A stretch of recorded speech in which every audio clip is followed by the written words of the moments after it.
are in Photoshop, we will try to make the changes there.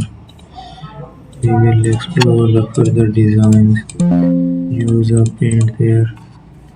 I will take another shape there as well.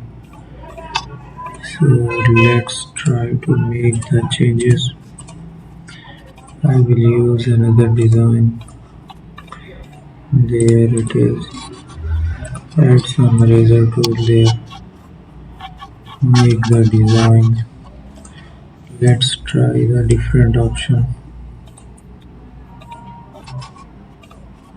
Also edit using the paints here.